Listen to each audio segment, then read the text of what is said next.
प्रभु ने जनक जी को आशीर्वाद दिया है। चक्रवर्ती जी महाराज बारात लेकर श्री धाम अयोध्या वापस आए। बाराती अपने अपने घर गए हैं। रात्रि में भाट जैसे बिरदावली गाते हैं, भाट समझते हैं ना, बिरदावली गाने वाले महाराज दशरथ भाट की तरह जनक जी की बिरदावली गा रहे हैं। कहीं भी जाकर आइए ना अपने घर, तो जितना हो सके जहां से आए हैं वहां की केवल और केवल प्रशंसा करिए, निंदा मत करिए। क्यों? कमी कहां नहीं है, वो अपने घर में कमी नहीं है क्या? स्वभाव बन गया कमी देखने का ना हो तो जहां जाइएगा केवल कमी ही कमी आएगा। और अच्छाई देखने का स्वभाव बना तो जहां जाइएगा आइएगा तो अच्छाई से भर कर वापस आइएगा। जो देखिएगा वही ना आएगा आपके पास। कमी देखिएगा तो कमी आएगा और अच्छाई देखिएगा तो अच्छाई आएगा। दृष्टि बदलिए, दृष्टि, सृष्टि अपने आप बदली बदली दिखाई पड़ेगी। इसको बदलिए। माताओं से कहे चक्रवर्ती जी महाराज की बहुएं लड़कियां हैं, पलके जिस प्रकार नेत्र की रक्षा करती हैं, आप इन दिन तुमको देखे बिना बीत जाए राम, उस जिनका जीवन में क्या मूल्य है, क्या अर्थ है, उसको हमारी उम्र में न गिना जाए। प्रातः काल भया, शुभ मुहूर्त देखकर कल कंगन छुड़ाया गया। 6 दिन रुकने के बाद विश्वामित्र जी महाराज चक्रवर्ती जी महाराज से कहे महाराज अब आप मुझे विदा करिए। तब दशरथ जी महाराज पूरे परिवार के साथ खड़े होकर बोले क्या?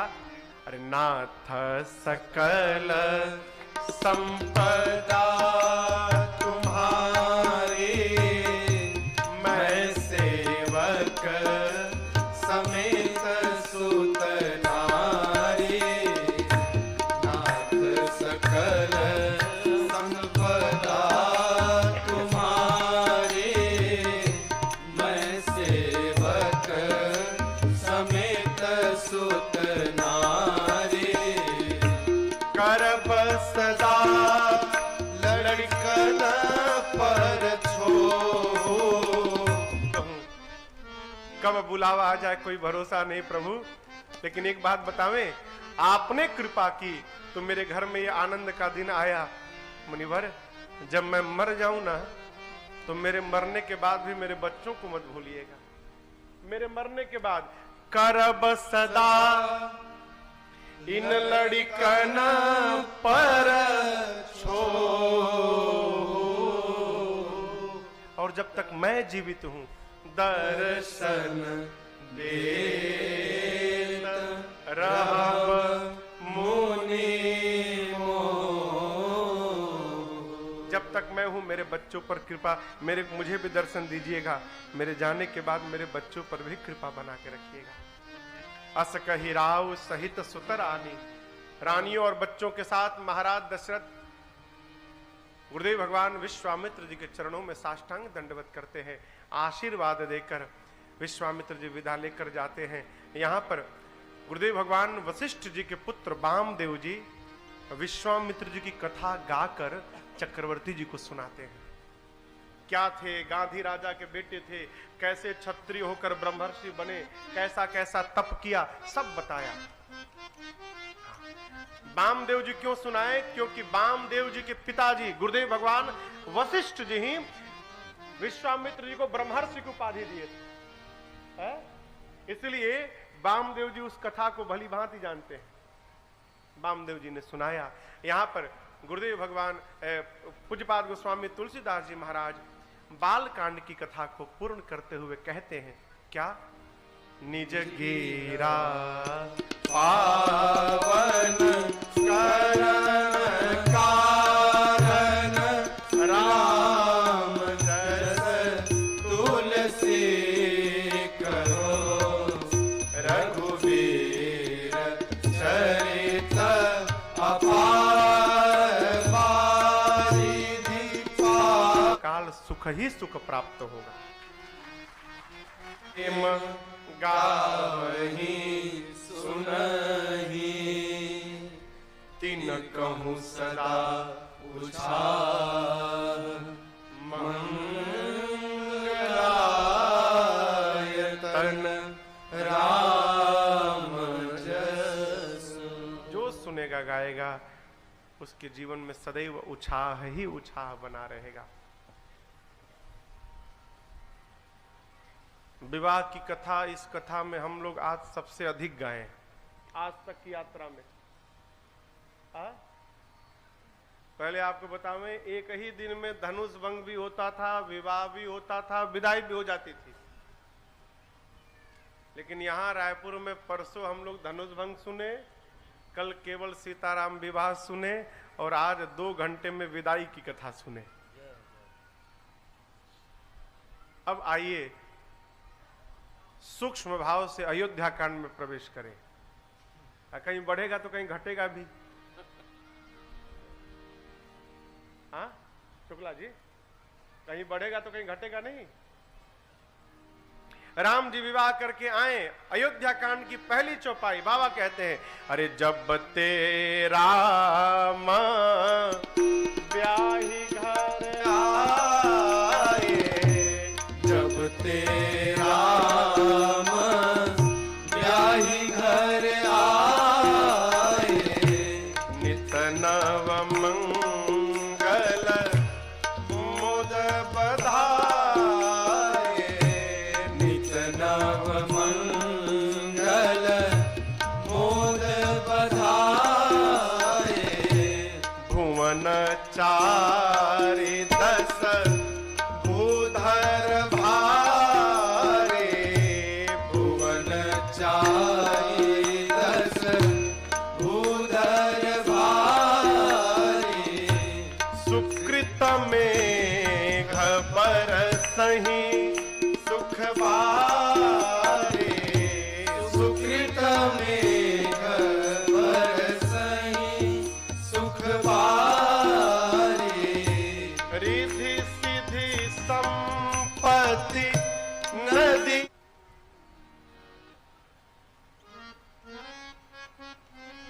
लोग सोचते हैं कि हम लोगों ने कामना की कि महाराज को लाला हो जाए, लाला हो गया। फिर हम लोगों ने कामना की यदि राम जी का यज्ञोपवीत दिखाई पड़ जाए ना आंखों से, वो भी पूर्ण भया। विवाह की कामना की थी कि राम जी का विवाह देख लें, तब तक अचानक में विवाह भी हो गया। अब तो चलती चली का बेला है। अयोध्या के नर नारी सोच रहे हैं यदि इन आंखों के सामने राम जी युवराज बन जाए, राजा बन जाए ना, यह जीवन सफल हो जाए। अयोध्या के लोग रोज भगवान शंकर से प्रार्थना करते हैं, कहीं मनाई महेश, क्या आप अछत युवराज तन पद, राम ही देव। महाराज अपने रहते रहते राम जी को युवराज बना दे। संतान जैसा सोचती है, माता पिता को बिना बताए पता चल जाता है। इसी बात के तो माई बाप है वो है? माई बाप के मन के भाव को संतान भले न समझ पाए, लेकिन बेटा यदि लंदन में बैठा है ना, के पास वाले केश श्वेत दिखाई पड़े। प्रकृति हमको हर पग पग पर संकेत देती है, हम ही इतने बड़े अंधे हैं कि उसको अनदेखा कर देते हैं। आदमी खाना खाता है, डकार आया यानी पेट कहता है कि अब बंद करो। आप खाना खाए और डकार आ गया तो इसका मतलब संकेत है, ये मशीन कह रहा है बंद करो। आदमी कहता है नहीं नहीं, वो तो स्थान बन के खाली हो रहा है और लोग, तो बीमार कौन पड़ेगा? कान के पास के श्वेत केश दिखाई पड़े। महाराज को ऐसा लगा कि ये केश कान में प्रवेश करके और जोड़ जोड़ से बोल रहे हूं, महाराज हम लोगों ने अपना रंग बदल लिया, अब समय आ गया आप भी रंग बदल लो। क्या?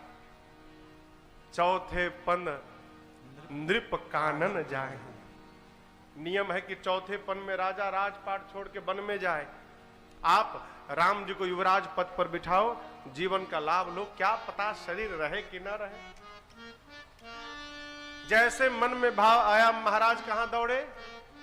कहां दौड़े? गुरु जी के पास। गुरु सत्ता एक ऐसी सत्ता है माई बाप जीवन में, और वो भी वशिष्ठ जी ऐसा। सो गोसाई विधि गति जही छेकी, सकई कुटारी टेकी जो टेकी। भरत जी कहते चित्रकूट में गुरुदेव भगवान से कि गुरु जी आप वो हैं जो ब्रह्मा की लेखनी को भी बदलने की शक्ति रखते हैं। और किया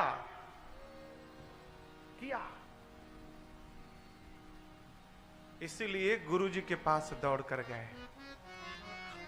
हम लोग गुरु जी के पास कब जाते हैं? जब अपन दिमाग लगा के हार जाते हैं, तब गुरु जी याद आओ अंत में। कहो पहले पहुंचो, दिमाग न लगाया जाए। यदि देखिए हमारे पास यदि हमसे कोई बड़ा है घर में, तो बड़े के रहते अपने दिमाग को नहीं लगाना चाहिए, ये बड़े का काम है जी। बड़े के रहते इसको शांत रखे, बात कुछ नहीं बिगड़ेगा तेरा, हरि शरण आने के बाद। और हर खुशी मिल जाएगी तुझे, हर खुशी मिल जाएगी, चरणों में झुक जाने के बाद। हर नहीं बिगड़ेगा तेरा, हरि शरण आने के बाद। कुछ नहीं कब मिट्टी में मिल जाने के बाद, आकर छाई है कैसे बाहर। कब तलक कांटों पे सोया, कब तलक कांटों पे सोया, डाल पर आने के बाद। कुछ नहीं बिगड़ेगा तेरा, हरि शरण आने। मंदिर में नहीं आ सकते, बाहर चलो बाहर चलो। तुम कैसे मंदिर में आ गए? ये भेदभाव, भगवान में भेद नहीं है। भगवान क्या कहते हैं? सकल विकार रहित गत भेदा। लेकिन हम लोगों ने भगवान में भेद बना दिया।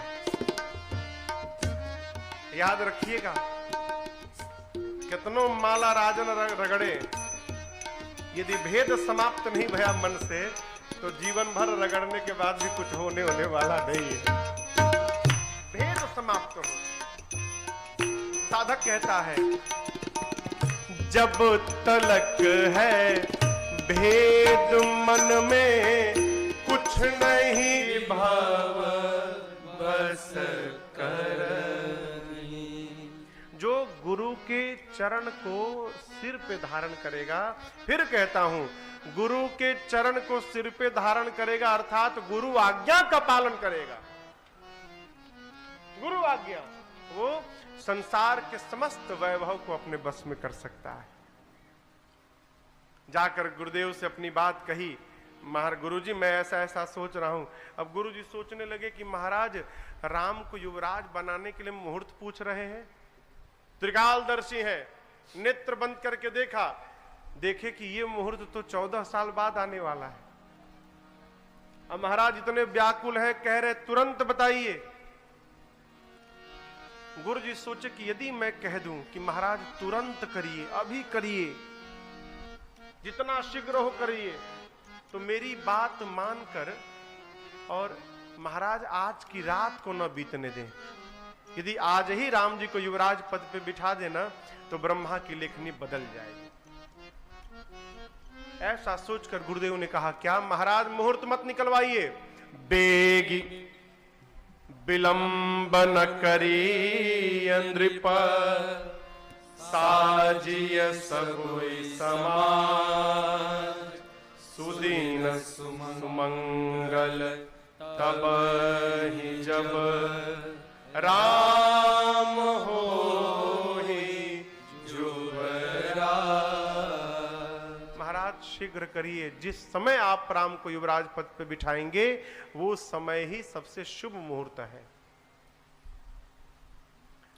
उचित था कि चक्रवर्ती जी गुरुदेव की बात मानकर उसी समय अभिषेक कर देते, लेकिन गुरु जी की बात सुनने के बाद महाराज मंथन किए।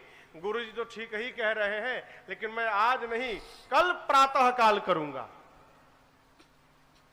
और आप सबको बताऊं, वो कल तो आया, अभिषेक वाला कल आया, लेकिन वो कल महाराज के जीवन में नहीं आया। क्यों? इसी कल ने तो महाराज को बेकल बना दिया हो। 14 साल बाद आया। आप सबको बतावें हम, आप सब जानते हैं, राम जी की इच्छा से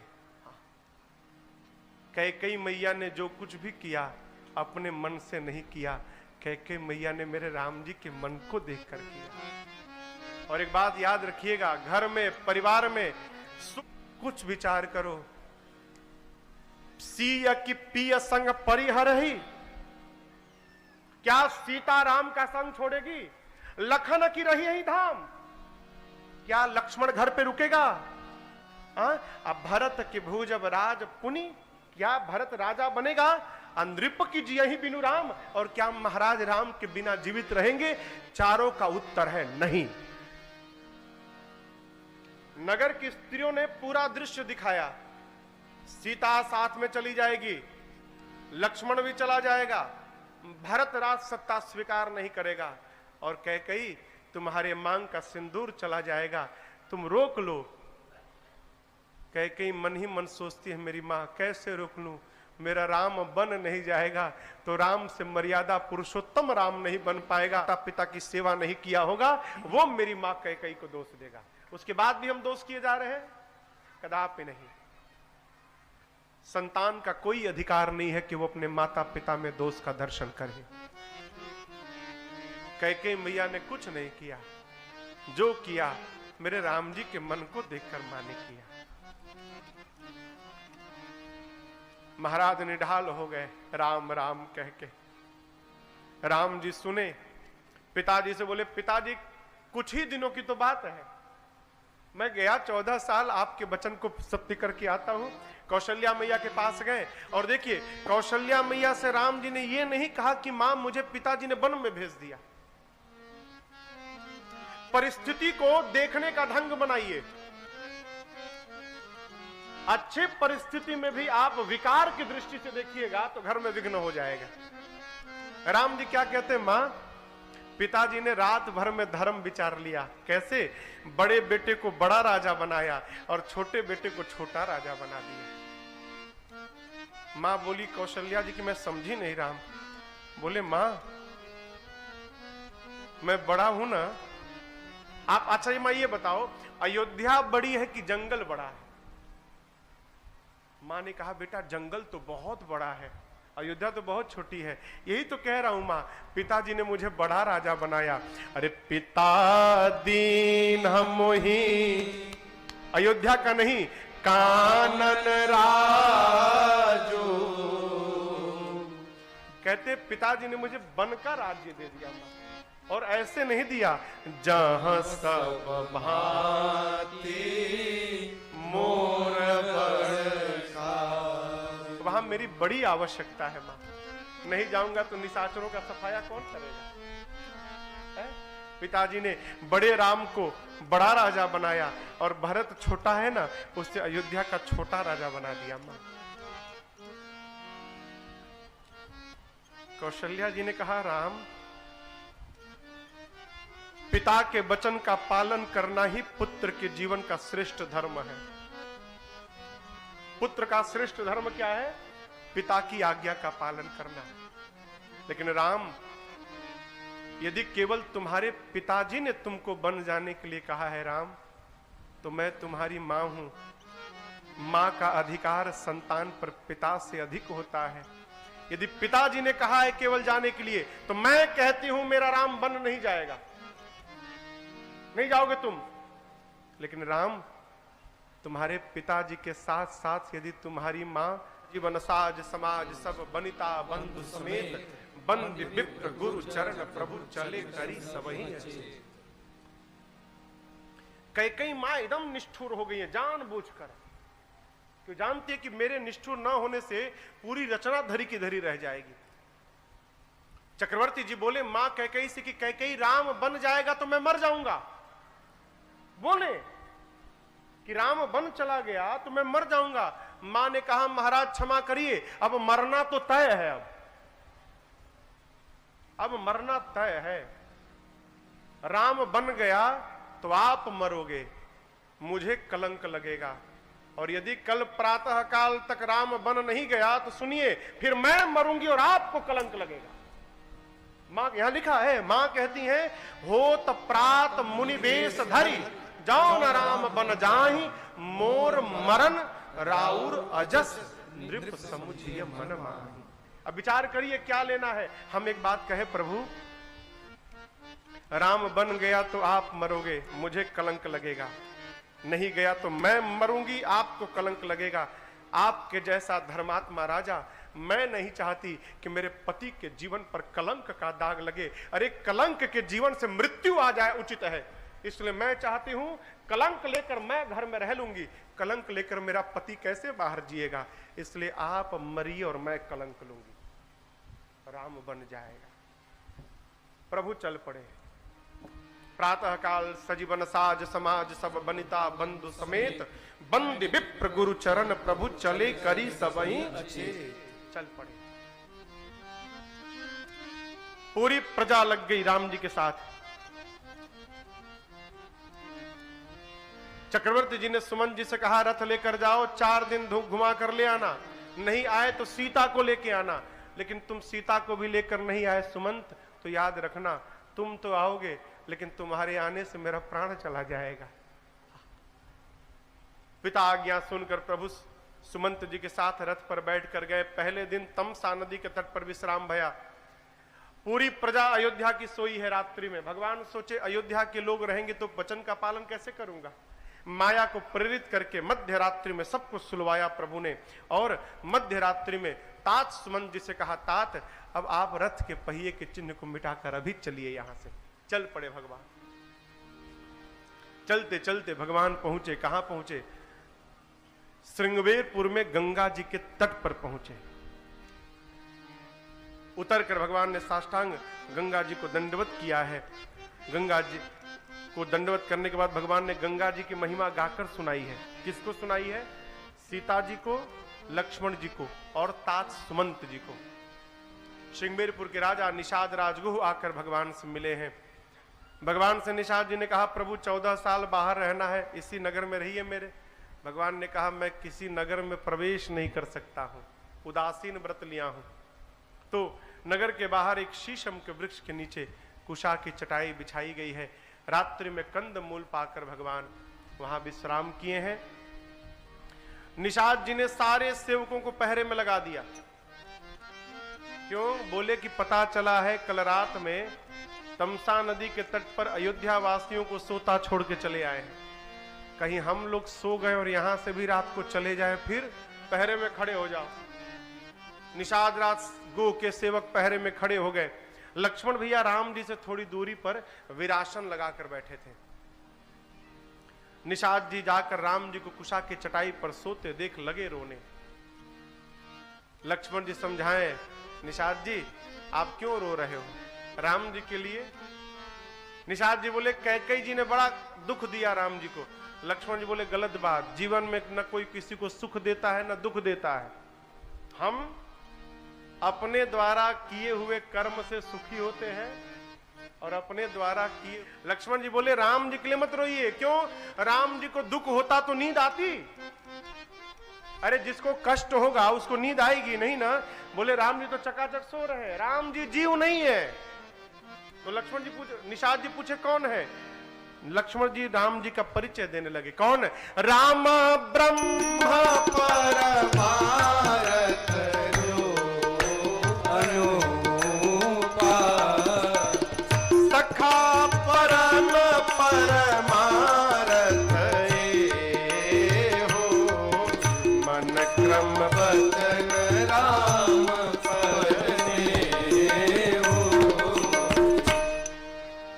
लक्ष्मण जी ने बताया मित्र ये राम जी ब्रह्म है, राम के चरण में प्रेम करना ही असली परमार्थ है। मन क्रम बचन राम पद नेहु, सखा परम परमारथ एहु। प्रातः काल भया, निषाद जी चरणों में दंडवत किए। राम जी ने निषाद जी से बरगद के वृक्ष के दूध को मंगाया और अपने बाल में लक्ष्मण जी के साथ लगा के सिर पे जटाओं का मुकुट बना लिए। सुमंत जी देखे तो लगे रोने, कहे प्रभु पिताजी ने वापस बुलाया है। राम जी ने सत्य की दुहाई देकर मना कर दिया। सीता जी से बोले, सीता जी ने भी मना कर दिया। बरबस प्रभु ने तात श्री सुमंत जी को वापस अयोध्या की ओर विदा किया और उसके बाद भगवान अब गंगा जी के तट पे गंगा जी को पार करने आ गए।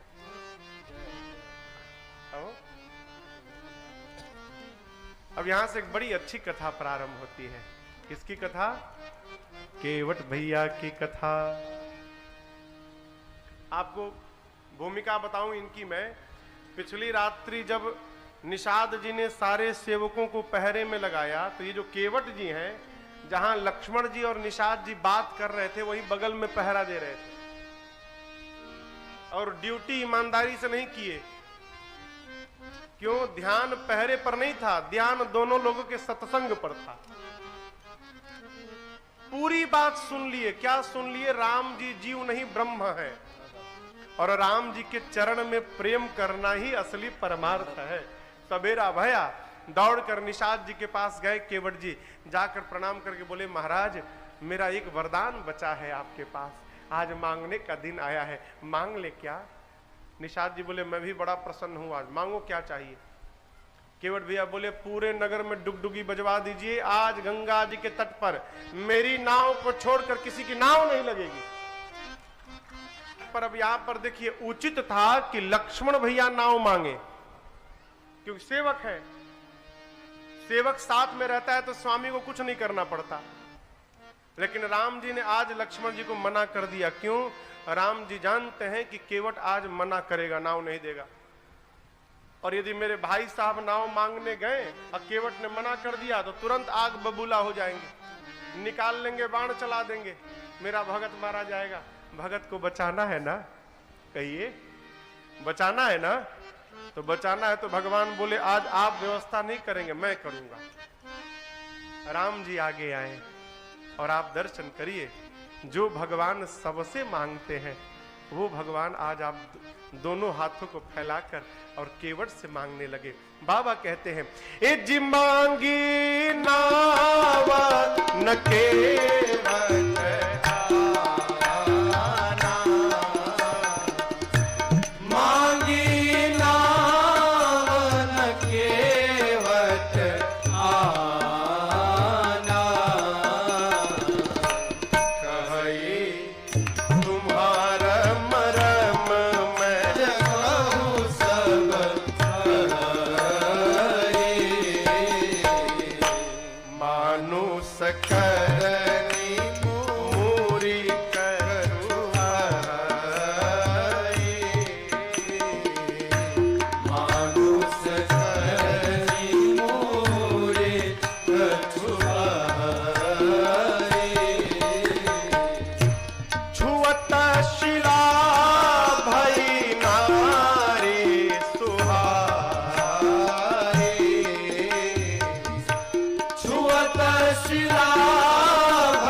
और